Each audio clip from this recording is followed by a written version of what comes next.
नमस्कार, जोहार झारखंड देख रहे हैं आप। मैं हूं शुभे मिश्रा आपके साथ। चलिए करते हैं बुलेटिन की शुरुआत। झारखंड कैबिनेट ने झारखंड बिल्डिंग बायलॉज में संशोधन करके बहुत बड़ा तोहफा दे दिया है। कैबिनेट की मीटिंग के बाद सीएम चंपाई सोरेन ने यही बताया कि इस संशोधन के जरिए कई बिल्डिंग को रेगुलराइज कर दिया गया है। इससे उन बिल्डिंग में रहने वाले निवासियों की चिंता अब दूर हो गई है।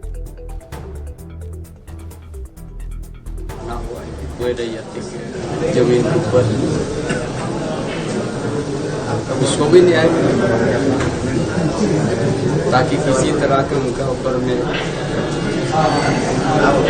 सोच ना पैदा हो, उसका जैसे उनका परिवार परेशान नहीं हो। बहुत कुछ सोच करके इसको किया, ताकि झारखंड से सरकार जनता की सेवा करने के लिए और इसीलिए इस तरह का हम लोग काम करते जा रहे हैं। सरकार किसका लिए? जनता के लिए। जनता को सुविधा जितना दे सकता, हर चीज का यातायात का सुविधा दे, पढ़ाई का सुविधा दे, उसका आर्थिक स्रोत कैसे उत्पन्न होगा, वही चीज तो है। और झारखंड के बिजली उपभोक्ताओं को 125 यूनिट बिजली मुफ्त में मिलेगी। सीएम चंपाई सोरेन की अध्यक्षता में हुई कैबिनेट की मीटिंग में इस प्रस्ताव पर मुहर लग गई। इसके तहत 29,15,951 उपभोक्ता 125 यूनिट तक मुफ्त बिजली जला सकेंगे। आंगनबाड़ी सेविका और पर्यवेक्षिका को मोबाइल फोन के लिए 10-10 हजार रुपए दिए जाएंगे, जबकि 42,600 सहियाओं को टैब देने के लिए 114 करोड़ 25 लाख रुपए मंजूरी दे दी गई है। इसके साथ ही चंपाई कैबिनेट ने पंचम वित्त आयोग के गठन की भी मंजूरी दी। सेवानिवृत्त आईएएस अमरेंद्र प्रताप सिंह इसके अध्यक्ष होंगे। बिजली वितरण निगम लिमिटेड के घरेलू उपभोक्ताओं को 100 यूनिट के स्थान पर 125 यूनिट प्रति माह मुफ्त बिजली प्रदान करने की स्वीकृति प्रदान की गई। ये करने के उपरांत कुल 7,43,620 नए लाभुकों को इसका लाभ प्रदान किया जाएगा और कुल मिलाकर के यदि लाभुक देखेंगे जो 125 यूनिट अवेल करने वाले हैं, वो राज्य में 29,15,951 घरों को ये लाभ मिलेगा। कुल मिलाकर के 29,15,951। अभी जो मिल रहा है वो 21,72,331 लोगों को घरों को मिल रहा है लाभ। ये बढ़ करके 29,15,951 हो जाएगा।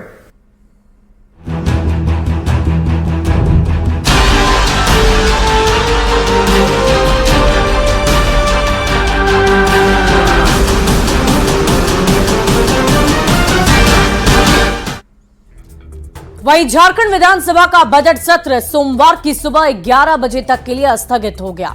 बजट सत्र के पहले दिन वित्त मंत्री रामेश्वर उरांव ने 4,981 करोड़ का अनुपूरक बजट पेश कर दिया। इससे नाराज बीजेपी विधायक वेल में हंगामा मचाने लगे। 27 फरवरी को झारखंड का पूर्ण बजट पेश किया जाएगा। अनुपूरक बजट में गृह विभाग के लिए 1,012 करोड़, पंचायती राज विभाग के लिए 651 करोड़ और पथ निर्माण विभाग के लिए 379 करोड़ रुपए मंजूर किए गए।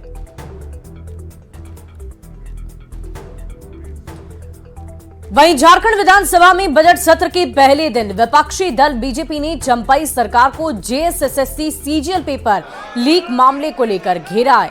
विधानसभा के बाहर बीजेपी विधायकों ने तख्तियों के साथ हंगामा किया और जेएसएससी सीजीएल पेपर लीक मामले की जांच सीबीआई से कराने की मांग कर डाली।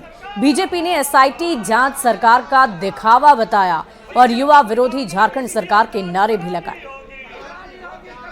छात्रों को तो ये ठग रहा है, छात्रों का जो हक था उनको जॉब मिलेगी वो भी ये सरकार बेच रही है। तो छात्रों की कहाँ हित में है, नौजवानों के हित में कहाँ? अरे गरीब मजदूर के हित में क्या है भाई, आप पता कर लीजिए। अब वो आवास में वसूली चल रहा है, चारों तरफ हाहाकार है, अखबारों में रोज छाप रहा है, रोज लोग आंदोलन कर रहा है। तो ये सब जगह तो ये वसूली कर रहे हैं। सब जगह ये लोग लूटने में लगे हुए हैं। बालू को लूटा, पत्थर को लूटा, कोयला को लूटा, लोहा को लूटा, जमीन को लूटा, जॉब को लूट रहा है। अब आबो आवाज में लूट मची हुई है। अब क्या कहिएगा बताइए। वहीं जेएसएससी सीजीएल पेपर लीक की सीबीआई जांच से सीएम चंपाई सोरेन ने इनकार कर दिया है। विपक्ष के हंगामे के बीच मुख्यमंत्री ने कहा कि पहले से एसआईटी जांच चल रही है और इसकी सीबीआई जांच की किसी तरह की कोई जरूरत नहीं।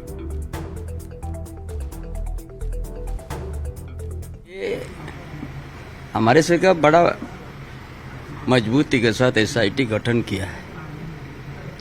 और गठन करने के बाद क्यों लीक हुआ उसका जांच अभी बड़ा तेजी से चल रही है, इसलिए बहुत ज़्यादा ये है और उसी में हम लोग निकाल लेंगे।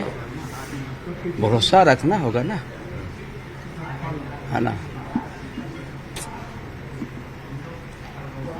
ऐसे तो ये समस्या हर स्टेट में है, यहाँ सिर्फ झारखंड निकला नहीं है, इसीलिए थोड़ा समय का इंतजार करें। सर, ये कार्य मंत्रणा में कोई सत्र में कुछ फेरबदल?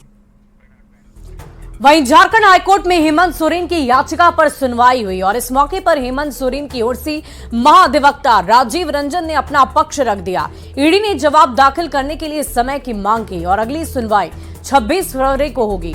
हेमंत सोरेन ने हाईकोर्ट में पीएमएलए कोर्ट के फैसले को चुनौती दी है। पीएमएलए कोर्ट ने हेमंत सोरेन को बजट सत्र में शामिल होने से इनकार करने की बात कह दी। उन्हें अनुमति नहीं दी गई है, जबकि याचिका में हेमंत सोरेन ने कहा है कि वो निर्वाचित प्रतिनिधि हैं और विधानसभा के बजट सत्र में भाग लेने का उन्हें अधिकार है।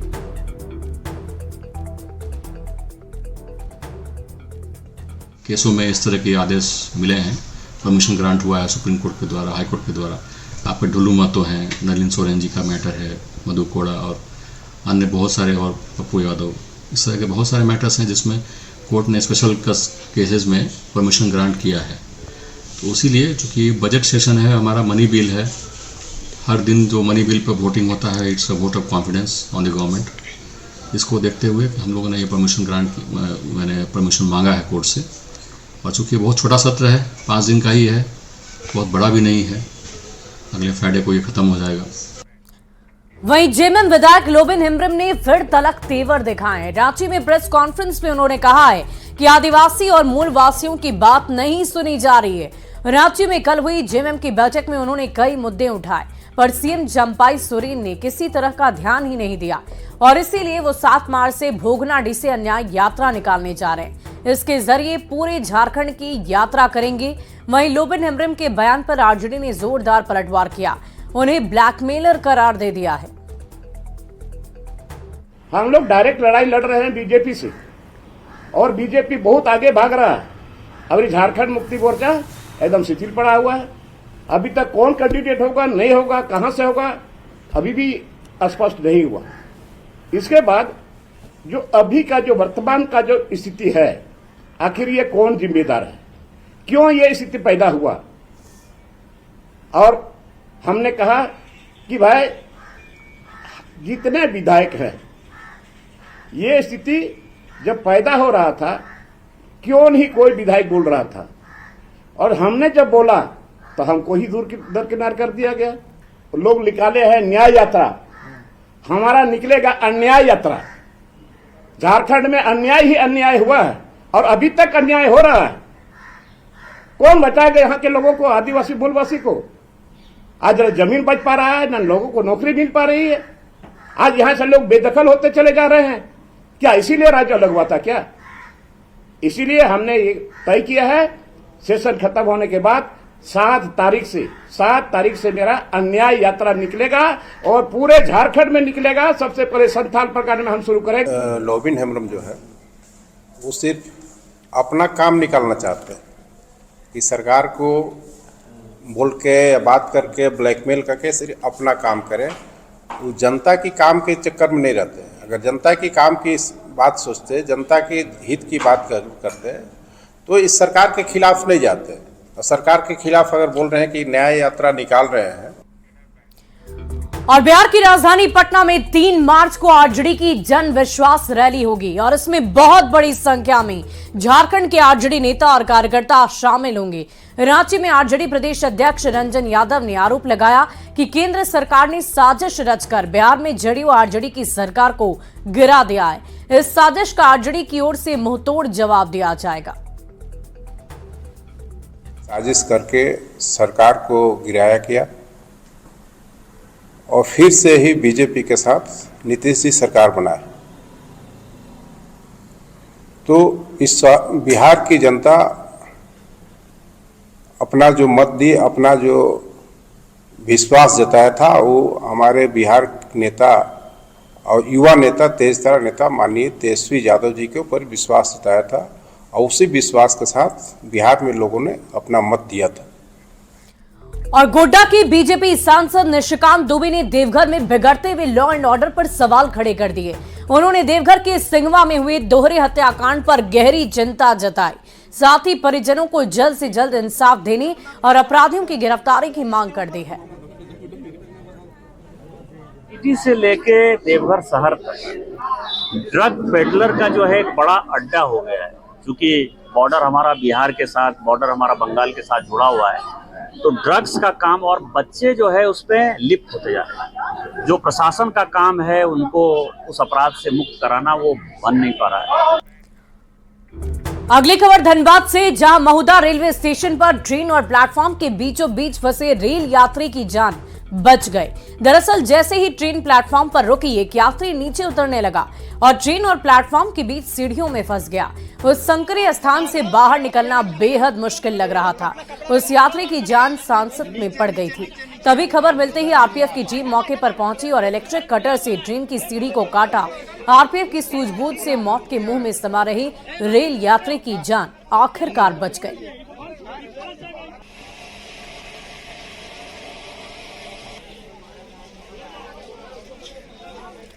वहीं जेजेएमपी के जोनल कमांडर मनोहर परैया और एरिया कमांडर दीपक भुइयानी, पलामू के आईजी राजकुमार लकड़ा और लातेहार के एसपी अंजनी अंजन के सामने सरेंडर कर दिया।